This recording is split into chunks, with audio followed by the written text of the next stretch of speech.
ನಮಸ್ತೆ ಮಿತ್ರರೇ, ಇಂದು ನಾವು ಸ್ವಿಟ್ಜರ್ಲ್ಯಾಂಡ್ನ ಹಾಲಿಡೇ ಹೋಮ್ನಲ್ಲಿ ಸಿಂಪಲ್ ಆಗಿ ಹೇಗೆ ಬ್ರೇಕ್ಫಾಸ್ಟ್ ತಯಾರಿಸಿದೆವು ಹಾಗೂ ಸ್ವಿಟ್ಜರ್ಲ್ಯಾಂಡಿನ ಫೇಮಸ್ ಕಾಫಿಯನ್ನು ಹೇಗೆ ತಯಾರಿಸಿದೆವು ಎಂದು ನೋಡೋಣ.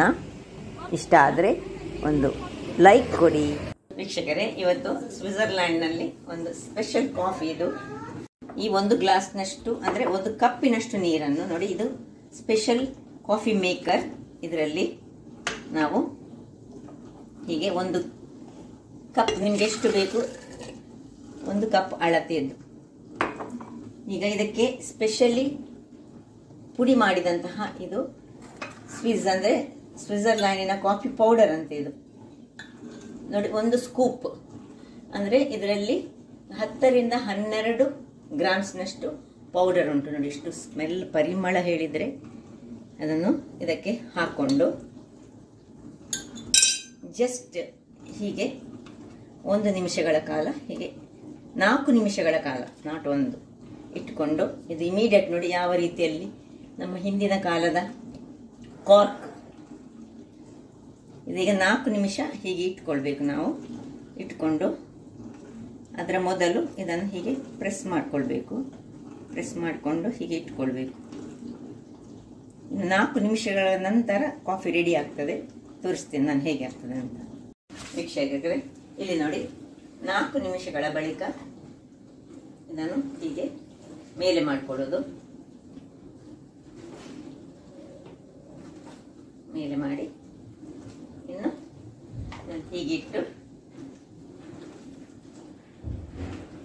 ಟೀ ರೆಡಿ ಆಯಿತು.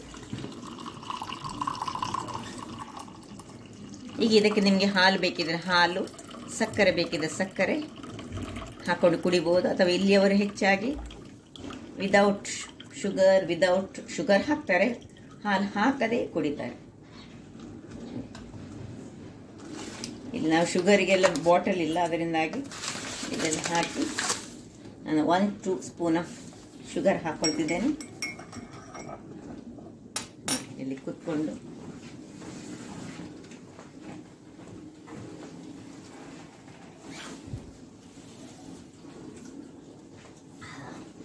ಬಹಳ ಚೆನ್ನಾಗಿದೆ. ಕಾಫಿ ಪ್ರಿಯರಿಗಂತೂ ಇದು ಬಹಳ ಖುಷಿಯಾಗುವಂತಹದ್ದು.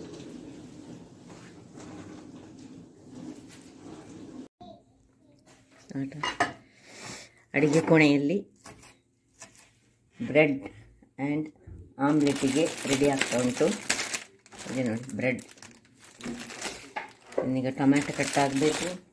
ಇದೆಲ್ಲ ಶುಂಠಿ, ಕೊತ್ತಂಬರಿ ಸೊಪ್ಪಿನಲ್ಲಿ ಎಷ್ಟು ಫ್ರೆಶ್ ಆಗಿ ಉಂಟು. ಚಾಯ್ ರೆಡಿಯಾಗಿದೆ.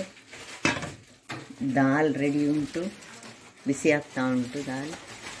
ಇಲ್ಲಿ ನಮ್ಮದೇ ಗಂಜಿ, ಊರಿನ ಗಂಜಿ ಮಕ್ಕಳಿಗೆ ರೆಡಿಯಾಗಿದೆ. ಕರ್ಡ್ ಉಂಟು. ಇದೆಲ್ಲ ನಮ್ಮ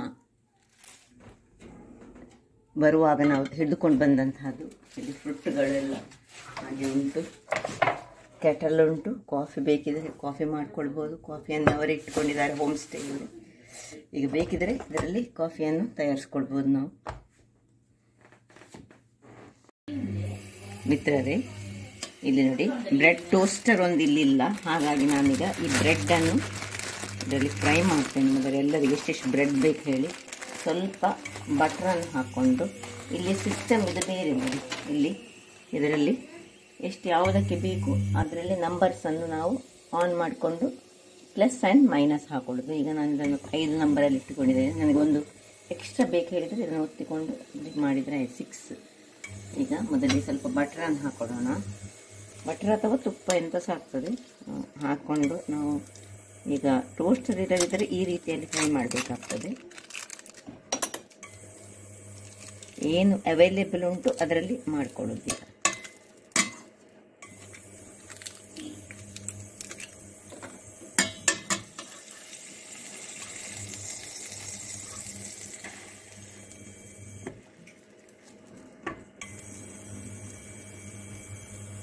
ಎರಡೆರಡು ಬ್ರೆಡ್ಡನ್ನು ಕಾಯಿಸ್ತಾ ಹಾಕ್ತಿದ್ದೇನೆ ನಾನೀಗ.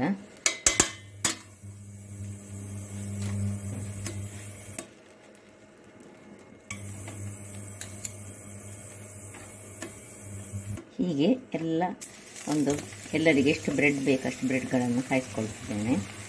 ಆಮೇಲೆ ನಾನೀಗ ಎಗ್ ಬುರ್ಜಿ ಬೇಕಂತ ಎಲ್ಲರಿಗೆ ಬುರ್ಜಿ ಮಾಡ್ತೇನೆ. ಬುರ್ಜಿ ಮಾಡುವಾಗ ತೋರಿಸ್ತೇನೆ. ಅದಕ್ಕೆಲ್ಲ ಪ್ರಿಪ್ರೇಷನ್ ರೆಡಿಯಾಗಿದೆ. ಮಿತ್ರರೇ, ಇಲ್ಲಿ ನೋಡಿ ಬ್ರೆಡ್ ಎಲ್ಲ ರೆಡಿ ಮಾಡಿಕೊಂಡೆ. ಈಗ ಬುರ್ಜಿ ಮಾಡ್ತಿದ್ದೇನೆ. ಆಮ್ಲೆಟ್ ಬೇಡ ಅಂತೆ, ಬುರ್ಜಿ ಆಗುತ್ತೆ ಅಂತ ಸುಲಭ ಆಗ್ತದೆ ಎಲ್ಲರಿಗೆ, ಬಿಸಿ ಬಿಸಿ ತಿನ್ಬೋದು ಹೇಳಿ ಈಗ ಒಂದು ಪಾತ್ರೆಯನ್ನು ಇಟ್ಟುಕೊಂಡಿದ್ದೀನಿ. ಇದೆಲ್ಲ ಪಾತ್ರೆಗಳು ಈ ಹೋಮ್ ಸ್ಟೇ ಅವರದ್ದೇ ಪಾತ್ರೆಗಳು. ಇದು ಸಹ ಹಾಗೆ ಎಲ್ಲ. ಈಗ ಮೊದಲಿಗೆ ಸ್ವಲ್ಪ ಇದು ಎಣ್ಣೆ ಎಲ್ಲ ನಾವೇ ತಂದದ್ದು ಬರುವಾಗ ನಮಗೆ ಅಗತ್ಯ ಬೀಳ್ತದೆ ಹೇಳಿ ಸ್ವಲ್ಪ ಎಣ್ಣೆ ಹಾಕೊಂಡೆ. ಇನ್ನು ನಾನು ನನ್ನ ಶೈಲಿಯಲ್ಲಿ ಏನೆಲ್ಲ ವಸ್ತುಗಳು ಉಂಟು ಅದರ ಪ್ರಕಾರ ಈಗ ಮಾಡ್ತಾ ಇದ್ದೇನೆ. ನೋಡಿ, ನನಗೀಗ ಸಣ್ಣದು ಬೇಕಿದು. ಸ್ವಲ್ಪ ಸಾಸಿವೆ ಹಾಕೊಳ್ತಿದ್ದೇನೆ. ಇನ್ನು ಕರಿಬೇವಿನ ಸೊಪ್ಪು ತಂದದ್ದು. ಇನ್ನು ನೀರುಳ್ಳಿಯನ್ನು ಹಾಕೊಳ್ತಿದ್ದೇನೆ. ಒಂದು 1 ಮಂತ್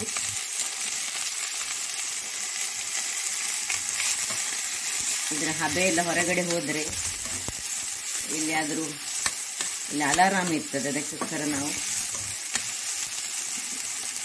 ಡೋರನ್ನು ಕ್ಲೋಸ್ ಮಾಡಲಿಕ್ಕೆ ಹೇಳಿದ್ದೇನೆ. ಆನಿಯನ್ ಹಾಕೊಳ್ತಿದ್ದೇನೆ. ಸುಲಭ ರೀತಿಯಲ್ಲಿ ಸಿಂಪಲ್ ಆಗಿ ನಾವು ಮಾಡ್ತಾ ಇದ್ದೇವೆ. ಈಗ ನೀರುಳ್ಳಿ ಸ್ವಲ್ಪ ಫ್ರೈ ಆಗುವಾಗ ಶುಂಠಿ ಹಾಗೂ ಗ್ರೀನ್ ಚಿಲ್ಲಿಸ್ ಹಾಕೊಂಡಿದ್ದೇನೆ. ಅದು ಸಹ ನಾವು ತಂದದ್ದೆಲ್ಲ. ಇದು Airbnb-ಯ ಹಾಲಿಡೇ ಹೋಮ್. ಅಂದರೆ ಇದೆಲ್ಲ ವಸ್ತುಗಳು ಇಲ್ಲಿಯ ವಸ್ತುಗಳೇ. ನಾವು ತಂದದ್ದೆಲ್ಲ ನಾವು ಯಾವುದು ಇಂಡಿಯನ್ ಏನು ಬೇಕು ನೋಡಿ, ಇದು ಹಲ್ದಿ ಇದೆಲ್ಲ ಇಟ್ಕೊಂಡು ಬಂದದ್ದು ನಾವು. ಇದರಲ್ಲಿ ಟೊಮೆಟೊ ಹಾಕ್ಕೊಳ್ತೇನೆ. ಟೊಮೆಟೊ ಹಾಕೊಂಡ ಮೇಲೆ ನಾನು ಸ್ವಲ್ಪ ಉಪ್ಪನ್ನು ಹಾಕ್ಕೊಳ್ತೇನೆ. ಅಂತ ಹೇಳಿದರೆ ಇನ್ನು ಸ್ವಲ್ಪ ಉರಿಯನ್ನು ನಾನು ಇಲ್ಲಿ ದೊಡ್ಡದು ಮಾಡಿಕೊಳ್ತೇನೆ.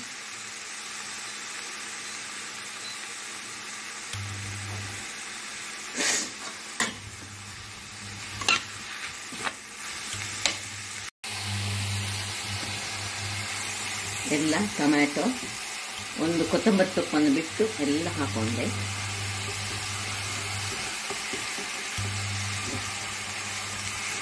ಇನ್ನು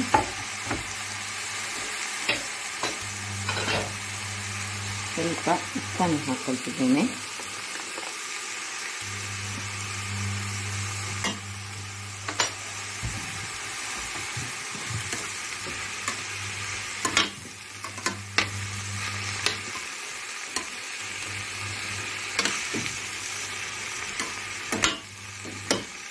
ಮುಚ್ಚಳವನ್ನು ಮುಚ್ಚಿ ಸ್ವಲ್ಪ ಹೊತ್ತು ಬೇಯಿಸ್ಕೊಳ್ಳೋಣ.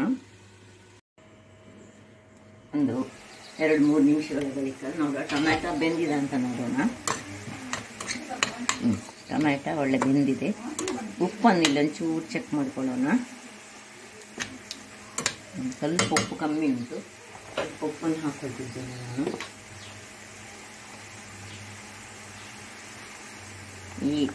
ಇಲ್ಲಿ ಪುಡಿ ಸ್ವಲ್ಪ ಉಪ್ಪಿನ ಅಂಶದ ಇದು ಕಮ್ಮಿ ಇಲ್ಲಿ. ಇನ್ನು ಒಂದೊಂದೇ ಮೊಟ್ಟೆಗಳನ್ನು ಹಾಕೊಳ್ತಿದ್ದೇನೆ.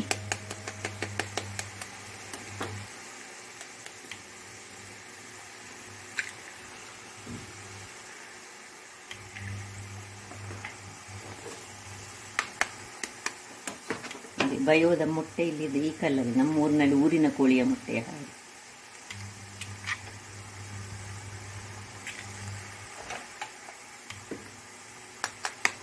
ಕೆಲವರಿಗೆ ಬುರ್ಜಿ ಬೇಕಂತೆ, ಕೆಲವರಿಗೆ ಆಮ್ಲೆಟ್. ಹಾಗಾಗಿ ಈಗ ಸುರಿಗೆ ಬುರ್ಜಿ ಮಾಡ್ತಾ ಇದ್ದೇವೆ. ಬುರ್ಜಿಯಲ್ಲಿ ಮುಳುಗಿಸಿ ಮಕ್ಕಳಿಗೆಲ್ಲ ತಿನ್ನಿಸಲಿಕ್ಕೆ ಸ್ವಲ್ಪ ಈಸಿ ಆಗ್ತದೆ.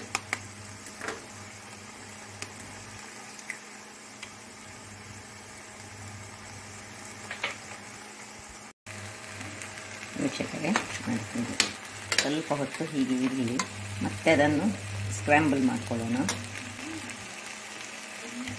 ಒಂದು ಸತ್ತಿ ಸ್ವಲ್ಪ ಮುಚ್ಚಳವನ್ನು ಮುಚ್ಕೊಳ್ತೇನೆ.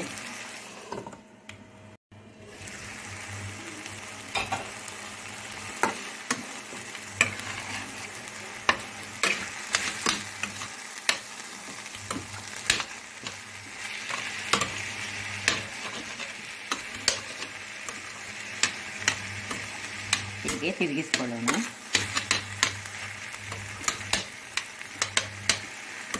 ನಾವೀಗ ಇದ್ದದರಲ್ಲೇ ಮಾಡ್ಕೊಂಡದ್ದು. ಈಗ ಕೊನೆಗೆ ಸ್ವಲ್ಪ ಕೊತ್ತಂಬರಿ ಸೊಪ್ಪು ನಾವು ಇಟ್ಕೊಂಡು ಬಂದದ್ದು. ಸ್ವಲ್ಪ ಉರಿ ಈಗ ಸ್ವಲ್ಪ ದೊಡ್ಡದರಲ್ಲಿ ಇರಲಿ.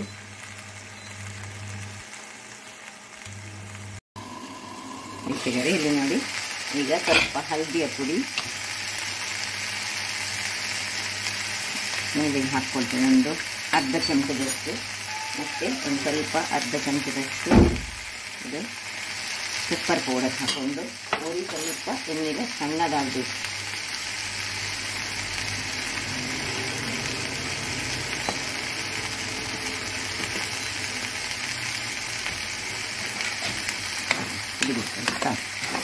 ರೆಡಿ ಆಯಿತು. ಈಗ ಆಫ್ ಮಾಡ್ಕೊಳ್ತೇನೆ. ಯಾಕೆ ಹೇಳಿದರೆ ಇದರ ಬಿಸಿಯಲ್ಲಿ ಇದು ಹೀಟ್ ಇರ್ತದೆ. ಕೊನೆಗೆ ಹಳದಿ ಪೌಡರ್ ಮತ್ತು ಪೆಪ್ಪರ್ ಪೌಡರ್ ಹಾಕೊಂಡು ನಾನು ಇದರ ಮೇಲೆ ಹಳದಿ ಪೆಪ್ಪರ್ ಎಲ್ಲ ಹಾಕಿದ ಮೇಲೆ ಕೊನೆಯದಾಗಿ ಕೊತ್ತಂಬರಿ ಸೊಪ್ಪನ್ನು ಹಾಕೊಳ್ಳೋಣ. ಕೊತ್ತಂಬರಿ ಸೊಪ್ಪು ಹಾಕಿದ ಕೂಡಲೇ ಇದನ್ನು ನಾವು ಆಫ್ ಮಾಡ್ಕೊಳ್ಳೋಣ.